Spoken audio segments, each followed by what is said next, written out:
Go. It says back 4 more. Pretty clever there. Number 4. Okay.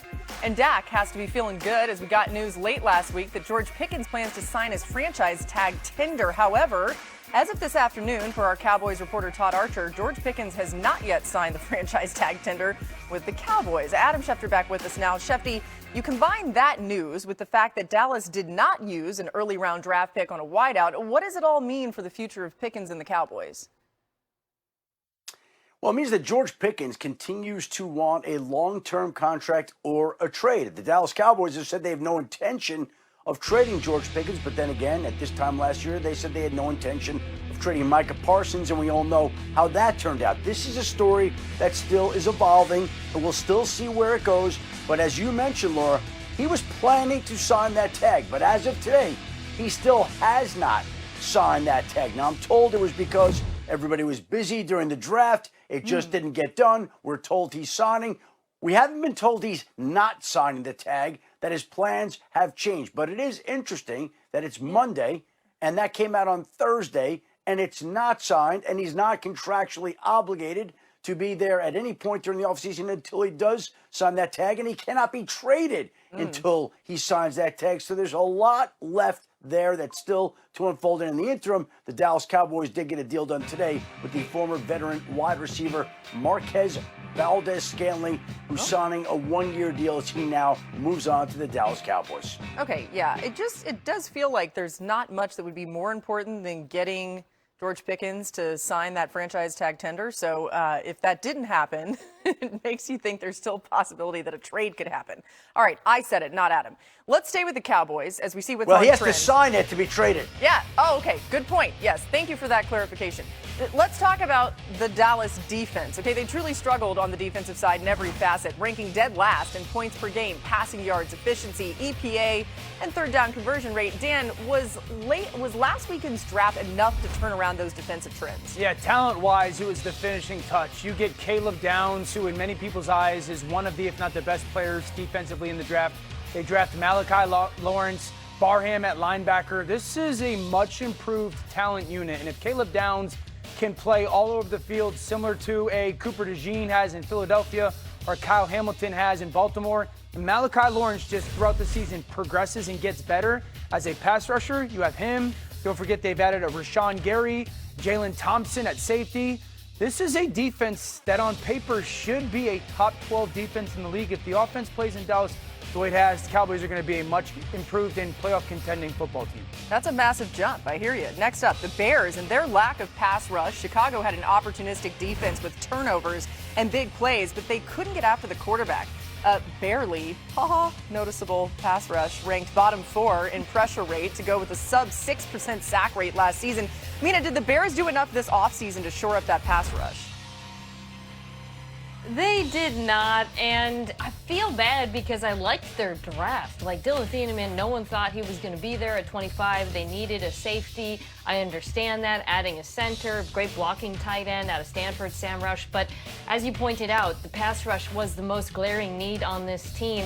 And unfortunately, they did not come out of this draft with any pass rush help to add to Montez Sweat, Note Ingbo, and Booker and company. So I do think that the Bears are going to still need help, and I wouldn't be surprised if they have to make a move in season to augment that rush. Last, we turned to New England when we last saw the Patriots on the field. Drake May got pressured 19 times and sacked 6 times in the Super Bowl.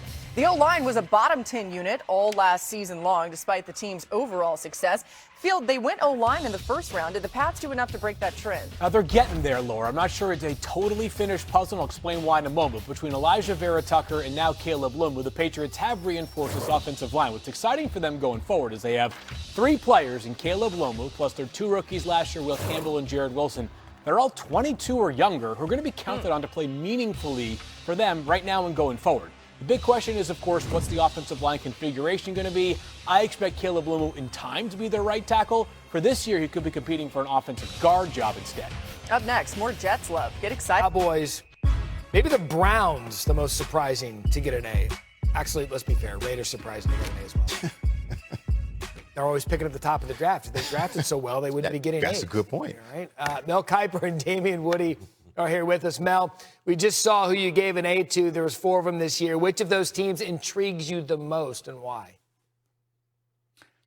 Dallas Cowboys, Matt and Damien, you look at what they were able to do. New defense was going to be the focal point, right? It couldn't stop anybody. 9 games last year allowed 30 or more points. So 5 of 7 picks on the defensive side of the ball, led by the culture changer. That is Caleb Downs, that versatile piece in that defensive secondary that the Dallas Cowboys desperately needed. And they were able to get him by going up from 12 to 11. Very fortunately, he was even on the board at that point to be able to acquire. Then they get Malachi Lawrence by trading down with the Eagles, an edge rusher who could get that, I think, in that double-digit sack total within that defense within the next 2 years. And then Jaysean Barham, watch him come to Maryland, then go to Michigan. Versatility off ball and outside.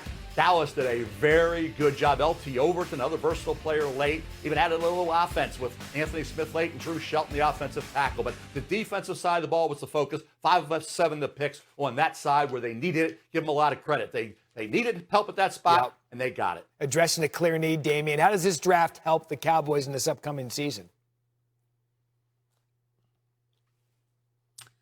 Yeah, I mean, listen, the main focus on the defensive side of the football, new defensive coordinator Christian Parker, who comes from the Philadelphia Eagles. He needed guys to kind of fit the scheme that he wants to run in Dallas. And the one thing that you saw was you got a new leader in the back end in Caleb Downs, a guy that you can depend on the back end. And then you saw multiple pass rushers. And in this league, you need closers. We know the Dallas Cowboys are going to be able to score points. They're going to be one of the most explosive offenses in the league. But you got to have closers on the defensive side, and you saw the Cowboys really address that with a couple pass rushers. I think ultimately what it's going to come down here, Matt, is the Dallas Cowboys going to have to be able to stop the run on defense. You have to earn the right to rush the passer. So guys like Quentin Williams and those guys, they got to be able to stop the run and allow those guys that they drafted this weekend to really get after the quarterback. Look, at the end of the day, if you're a team that you knew you had a need going in and you addressed that, hopefully that pans out on the field in the upcoming season, even if they are rookies.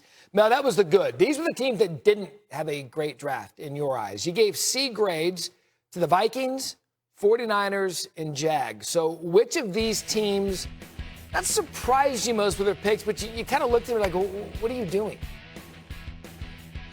Well, we thought the Vikings, Matt and Damien, would target secondary help. Safety, put it off until the 3rd round. Cornerback, put that off until the 5th round with Demings from Stephen F. Austin.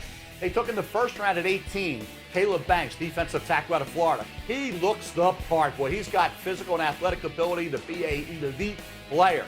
But he comes off a foot injury, lack of big-time consistent productivity at both Louisville and Florida. Will he maximize that potential in the NFL? We'll see. He's going to need to at pick 18. They thought would have traded down. They didn't. They stuck at 18, passed on Thiedemann, the outstanding safety to Oregon. He ended up going to the Bears later in round 1, divisional rival there. So it's up to Caleb Banks. He's got all the talent in the world, stay healthy. I say, maximize that ability. It's up to the defensive line coach at Minnesota to get the most out of this kid. Dominant at the Senior Bowl. He turned a lot of heads. That 2024 tape was good, but now we'll see what he can do. As you said, it's on the coaching there now in Minnesota. Damien, in your mind, which team had the most disappointing draft?